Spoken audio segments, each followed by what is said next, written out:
মন্ত্রী, তারকা চিহ্নিত প্রশ্ন 36, মাননীয় সদস্য জনাব নিজামুদ্দিন হাজারী, ফেনী 2।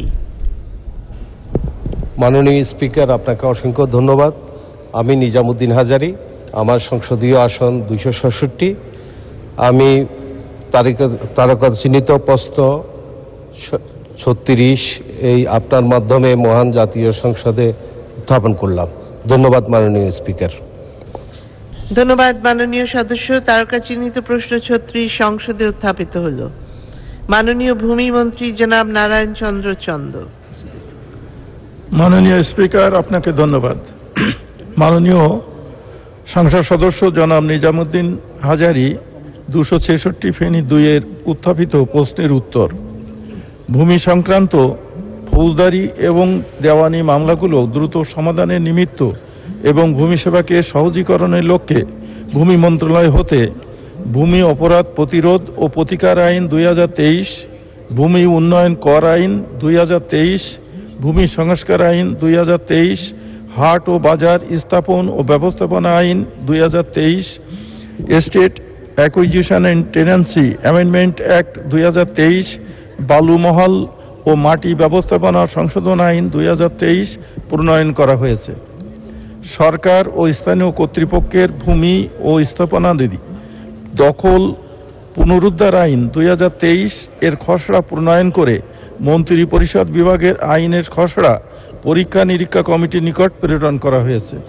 ভূমি আপিল বোর্ড সংশোধন আইন 2024 এর খসড়া প্রণয়ন করা হয়েছে।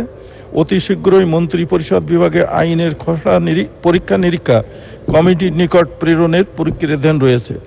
The public demands recovery act 1913 সরকারি দাবি আদায় আইন 1913 বাংলায় অনুবাদ করে যুগ উপযোগীকরণে কার্যকর পদক্ষেপ গ্রহণ করা হয়েছে।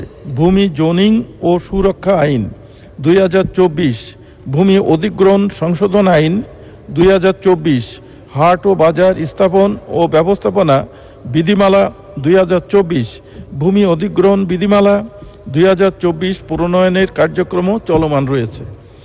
এছাড়া ভূমি সেবা সহজীকরণে নতুন নতুন পরিপত্র জারি, ভূমি তথ্য ব্যাংক, মানব সম্পদ ব্যবস্থাপনা system HRMS, civil sweet management system চালুর লক্ষ্যে মুন্সিগঞ্জ পাইলটিং চালু করা হয়েছে। ধন্যবাদ মাননীয় স্পিকার। ধন্যবাদ মাননীয় মন্ত্রী। মাননীয় সদস্য জনাব নিজামুদ্দিন হাজারী, আপনি একটি সম্পূরক প্রশ্ন করুন। মাননীয় স্পিকার, আপনাকে অসংখ্য ধন্যবাদ। মাননীয় মন্ত্রী মহোদয়, আমার প্রশ্নের জবাব দেওয়ার জন্য ওনাকেও আন্তরিকভাবে ধন্যবাদ জানাই আপনার মাধ্যমে। মাননীয় স্পিকার, আমার নির্বাচনী এলাকায় আমার কিছু ভূমি অফিস আছে যেগুলো সীমানা প্রাচীর সহ বিভিন্ন সমস্যায় জর্জরিত এবং যে ভবন একেবারে জরাজীর্ণ ভবন, সেই পাকিস্তান আমলের সেই ভবনগুলো আছে। মাননীয় মন্ত্রী মহোদয়ের কাছে আপনার মাধ্যমে আমার প্রশ্ন, উনি আমার নির্বাচনী এলাকায় যেই সব ভূমি অফিস আছে সেগুলো সীমানা প্রাচীর সহ নতুন ভবন করার পরিকল্পনা আছে কিনা, যদি থেকে থাকে কতদিনের ভিতরে উনি শুরু করবেন, দয়া করে আমাকে বললে আমার ফেনীর মানুষ আমরা উপকৃত হব। মাননীয় স্পিকার, আপনাকে অসংখ্য ধন্যবাদ। ধন্যবাদ মাননীয় সদস্য। মাননীয় মন্ত্রী। মাননীয় স্পিকার, আপনাকে ধন্যবাদ। মাননীয় সংসদ সদস্য যে প্রশ্ন করেছেন, ভূমি অফিসগুলি আধুনিক করে গড়ে তোলার জন্য স্কিম রয়েছে এবং কার্যক্রমও চলমান। তিনি যদি তার এলাকার যে যে অফিসগুলি অকেজ রয়েছে বা নতুন করে করা দরকার তার একটা তালিকা প্রদান করেন, তাহলে এই স্কিমের মধ্যে আছে কিনা দেখে ব্যবস্থা গ্রহণ করা যাবে। মাননীয় স্পিকার, আপনাকে ধন্যবাদ। ধন্যবাদ মাননীয় মন্ত্রী। মাননীয় সদস্য জনাব মোহাম্মদ আওলাদ হোসেন, ঢাকা 4, সম্পূরক প্রশ্ন করুন। মাননীয় স্পিকার, আপনাকে ধন্যবাদ। মাননীয় স্পিকার, আমার ঢাকা 4 শ্যামপুর থানার 47 নং ওয়ার্ডে বঙ্গবন্ধু ঘনিষ্ঠ সহচর, সাবেক জাতীয় সংসদ সদস্য, জাতীয় শ্রমিক লীগের সাবেক সাধারণ সম্পাদক জনাব আব্দুল মান্নান সাহেব বসবাস করতেন।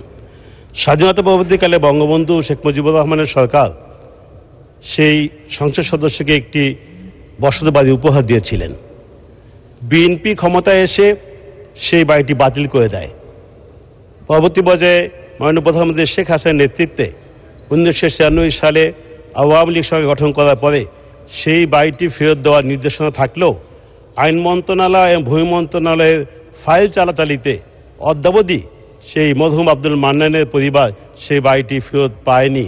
এ ব্যাপারে মাননীয় ভূমিমন্ত্রী মহোদয়কে আমার প্রশ্ন, অতি দ্রুত সেই বঙ্গবন্ধু দেওয়া বাড়ি সেই আমাদের প্রয়াত নেতা আব্দুল মান্নানের পরিবারে ফেরত দেওয়া হবে কিনা। মাননীয় স্পিকার, আপনাকে ধন্যবাদ। ধন্যবাদ মাননীয় সদস্য। মাননীয় মন্ত্রী। মাননীয় স্পিকার, আপনাকে ধন্যবাদ। মাননীয় সংসদ সদস্য যে প্রশ্ন করেছেন অত্যন্ত গুরুত্বপূর্ণ। বিশেষ করে জাতির পিতা যে বরাদ্দ দিয়ে গেছেন এবং পরবর্তীতে মাননীয় প্রধানমন্ত্রী সেই বিষয়ে যখন নির্দেশ দিয়েছেন এই ফাইলটি কোন অবস্থায় রয়েছে, উনি যদি ফাইলের নাম্বার বা বিবরণটা আমার কাছে দেন তাহলে দেখে প্রয়োজনে আইন মন্ত্রণালয়ের সঙ্গে আলোচনা করে এর একটি সমাধান আসা যাবে বলে আমি মনে করি। আপনাকে ধন্যবাদ মাননীয় স্পিকার। ধন্যবাদ মাননীয় মন্ত্রী।